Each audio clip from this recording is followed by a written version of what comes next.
dakuin na po natin, no? Yung witness ni Marcoleta, mga boss chief amo, sir. Pakinggan na ho natin yung witness ni Rodante Marcoleta. Oh, Awa, ayan. nasa tamang edad, Ayan. Pilipino. Mahaba-haba ho ito, mga bossing, ha? Puro pa-epal lang itong si Marcoleta at si Bato. Sabi ni Seth Lotnok, Lontok, nanginginig na itlog ni Batorni. Pakinggan na ho natin, mga bossing. Makatapos makapanumpa na ngayon sa umiiral na batas ay nagsasaad at naglalahad ng gaya ng mga sumusunod. Ayan na. Di ba kinakabahan to? Tingin ko mas okay to. Inaalay ko ang aking buhay para sa ating bansa. Hindi. Doon yata magkaiba to. Ayan. Mabas upang magsalita sa isyu na ito. Ano ang dahilan? Bakit ka lumabas sa issue na yan? Bilang isang dating sundalo, inaalay ko ang aking buhay para sa ating bansa. Oh. Sa pagkakataong ito, nagdesisyon akong Si Alcantara nakikipasa. Nasa gilid, oh. Kumbaga parang yung classmate mo na nangongopya. Ano kayong pinagsasasabi nitong isa na to? Nakikibasa, oh. magsalita at maglabas dahil ayokong maging masama ang kinabukasan ng aking mga anak, apo ko sa darating na panahon. Ayoko pong naririnig ko at napapanood ko sa pagdinig Talagang kumpleto yung script, oh. Kung aanalisahin natin kung paano yung mga yung mga nakasulat doon, mga bossing. Analisahin niyo na lang po, kung alam niyo naman no, mga sundalo. Ayan, kung gaano kagaling mga magsulat, mga magsalita, at alam din ho natin kung gaano magsusulat o magsalita yung mga lawyer ho, yung mga abogado ho, mga kababayan. Tingin nyo, yung mga malalalim na mga salita dito na binabanggit tutugma doon. No, hindi naman natin ninuhusgahan, mga bossing, no? Pero may mga napansin akong parang mala-abogado yung pagkakasulat ng Blue Ribbon Committee. At ngayon ko po napagdugtong-dugtong yung naging partisipasyon ko po sa anomalya at korupsyon na ginawa at lumalabas sa hearing na ito. Yung palang pera na binubuhat namin at dinedeliver mula sa masamang gawain na nagdulot ng baha na ikinamatay ng tao at imbes na gamitin ang pera sa edukasyon, medikal at programa na mapunta lamang pala sa bulsa ng mga politiko. Ayan, malalim, Iba yung binabasa sa mga sinasabi niya. Sabi ni Sarah, dismiss pala yung witness ni Marcoleta, kaya hindi credible. Tsaka kung hindi ako nagkakamali, from Mike Defensor, tama ho ba? Bago ko ituloy, linawin muna natin. Diyan sa comment section, itong witness ni Marcoleta is from Mike Defensor.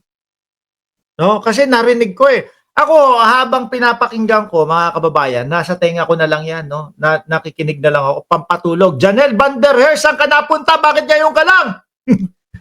Member ng Sara Army yan, Sir Mark, legit DDS pakawala ni Marcoleta. Sabi ni Chris Angel, itong bagong scout ni Marcoleta na testigo, halatang di masyado, no? Di na masyero. Di na ma-share ang ginawang testimonya. Wawa naman, bistado, binayaran. Tuloy. Mabigat po sa akin magsalita dahil may pamilya ko. Okay. 4 ang anak ko, nag-aaral pa. May asawa ako at nangangalaga sa aking mga anak at marami akong kasama sa operasyon na may kinalaman sa ibabahagi ko sa inyo.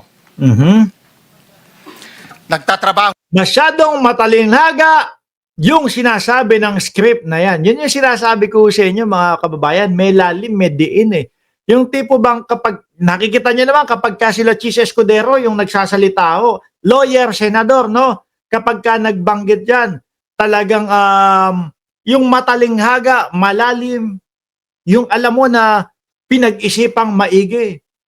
Di ba? Hindi ko naman sinasabi, hindi nag-iisip ito. mga kababayan. Pero syempre, yung mga kasundaluhan, ang utak ho niya nandoon sa mga laban, nandoon po sa mga more on physical na gawain ho. Mga abogado, sulat, yung mga ganyan, yung mga ganito, ganyan.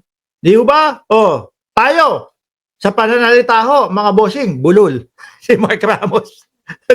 Hindi ba, di ba? Dahil sa araw-araw na ginagawa ko ito, mga kababayan, tuloy-tuloy na lang tayo at wala nang hinto. At talagang napapractice natin kung paano manalita ho, mga bossing. Pero kung dito, kasundaluhan, hindi naman po lagi nilang ginagawa yan eh. Medyo malalim ho yung sinasabi niya talaga o yung nakasaad doon. Hulang po kami ng Sabi ni Jordan G., remember, Defensor 2022, mayoral run in Quezon City was managed by Edwin Rodriguez, brother of Vic Rodriguez. Sabi ni Jordan G., humihirit. Oh. mga kasama ko, mga kasama kong sundalo sa Philippine Marines. Huwag sana isipin na aking mga kasama Mm. na nagtatraidor ako.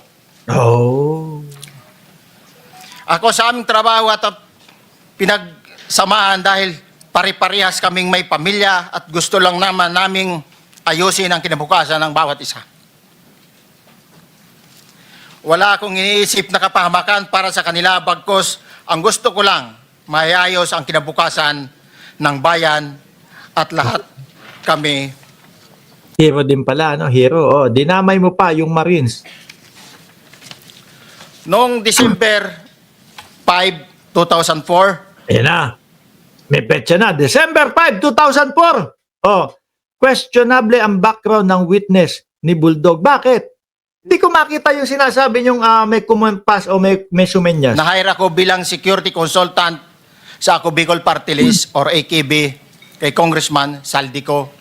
Mhm. At nasimula ng duty ko kay Congressman Saldico. Bawat umaga, nagre-report ako sa So, laging palyado to, laging nalilipat to. Sabi ni Ma'am Lilia Mansera, wala siyang tinagalan na duty. Lagi siyang nalipat. Aba, doon pa lang medyo BGC sa Horizon, sa Bonifacio Global City, kung saan nakatira si Kong Saldico. Tuwing may duty, Oo nga. Sabi ni Waller Gabo, tinitignan ni Alcantara yung script, inaantay. Parang nangungopia, no? Kaklase mo, nangungopia. Uy, pakopya naman yan. Ano? Kaya ayun, no? Tuloy-tuloy si Alcantara, walang patid eh. Oh, baka yung binabasa ni Alcantara, mas nauna pa eh. at detailed ako sa basura. It means itong basura, ito yung